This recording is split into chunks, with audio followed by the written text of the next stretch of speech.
Hello and welcome to Math 2. I'm Stephen Rennie and I'm your student's teacher for mathematics this year.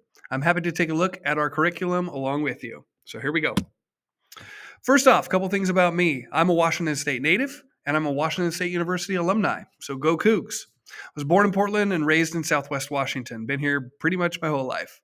This is my 17th year teaching in middle schools and my 10th year here at Islander Middle School. I'm the cross country head coach and the track head coach at the middle school, as well as the athletic director. So any athletics questions, send them my way. I love hiking. I love live music. I love biking. Anything Pacific Northwest related, good enough for me. One other picture I've got to show you is not on the screen yet, but for the reveal here, I will say this. When I show the kids this picture at the beginning of the year, I tell them there's no way they could take a picture in middle school that's worse than the one that I took. And it's that one. Right there, circa 1988. There's young Mr. Rennie in Yuma, Arizona, at my grandparents' house.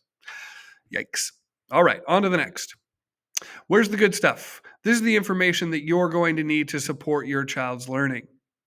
Using Schoology is probably the best resource that you'll have to access the learning that's going on in the classroom. I'll be posting notes there, videos there, assignments there, daily practice there.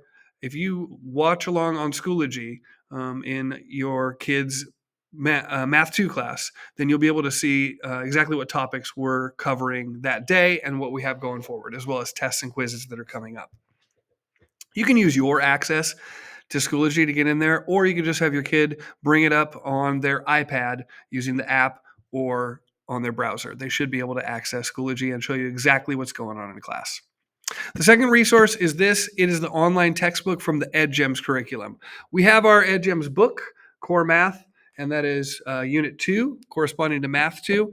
But your student also has access to the online version, which has everything there in the book, as well as a lot more. Videos, practice worksheets, online practices, extra practice, as well as the book pages are all available there online. They can access that on their iPad. That's a great place to go to figure out what we're talking about. And even if you don't quite understand or they don't quite understand, watch the video. Take a look at the lesson plan that's there and see if you can unpack it, and then they can come back and ask questions later on. All right, what will we be learning this year? Great question. In Math 2, we're setting the tone to be able to get ready for Math 3, which would be traditional pre-algebra, as well as algebra to follow. So a lot of the topics that you'll see are those kind of pre-algebra topics. Rates and ratios is what we started the year off with, and we're just about done with that unit at this point. Moving on to proportional relationships will be coming up next, where we look at one fraction and comparing it with another fraction, be able to do conversions between them, be able to convert rates, unit rates, all those sort of things. Percents are after that, and making sure that we're using that functional math to be able to calculate percents, missing percents, percent of change will both decrease and increase. Rational number operations come up using positives and negatives to add, subtract, multiply, and divide, both with integers and with rational numbers like fractions and decimals. Algebraic expressions are a big place where we'll spend a lot of time making sure that we understand how to use those expressions to find values by plugging values in, as well as solving equations and inequalities, one-step, two-step, and multi-step equations, couple-step inequalities, and then graphing those. 2D and 3D geometry as we head into the spring will be a big focus of emphasis, finding areas, finding volumes, and surface areas as well.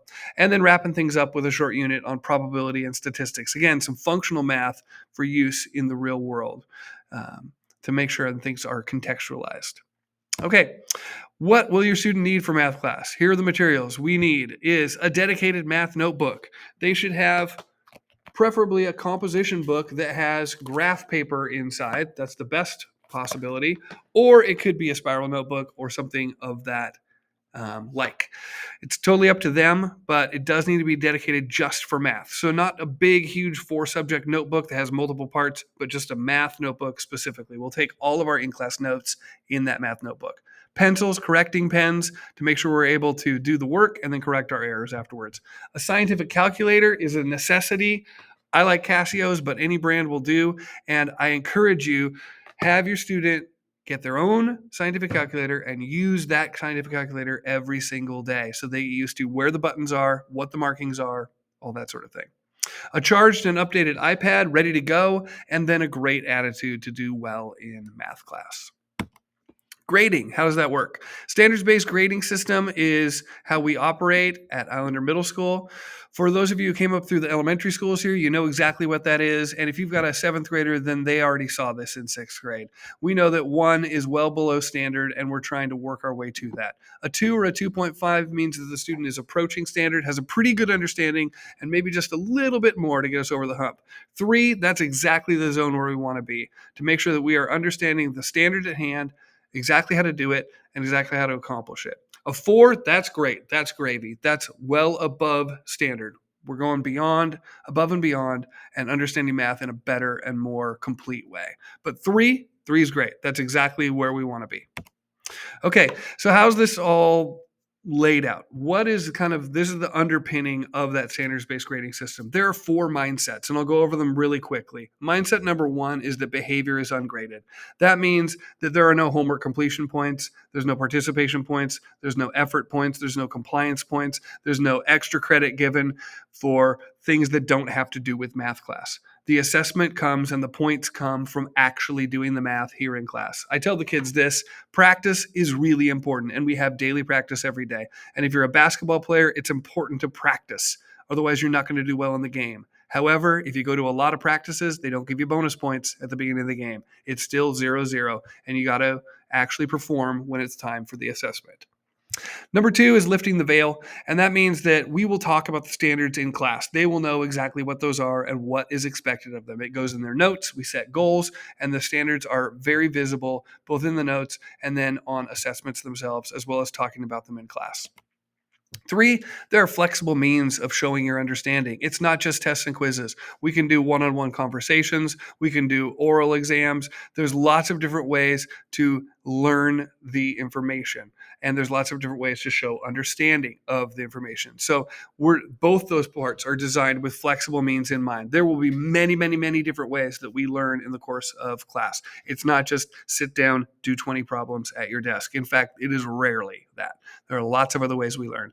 And that evidence is equal to assessment. That means that I will see the multiple ways that your student understands how to do something, and that will be their assessment. It's not just paper and pencil, but there will be other ways to be able to show understanding. And we'll make sure that we get to that understanding and that there aren't barriers there just because of some functional pieces. That's about it for this video, and that's about it for me. So if you've got questions or comments or concerns or things I need to know about your student, please send an email to me at that address below. I will endeavor to return your email within 24 hours, and it's the best way to get a hold of me. So again, send an email to me, anything I need to know about what's going on in class, what's going on with your student, and I'll be happy to reply. And that's Math 2. Thanks a lot for joining me. Bye.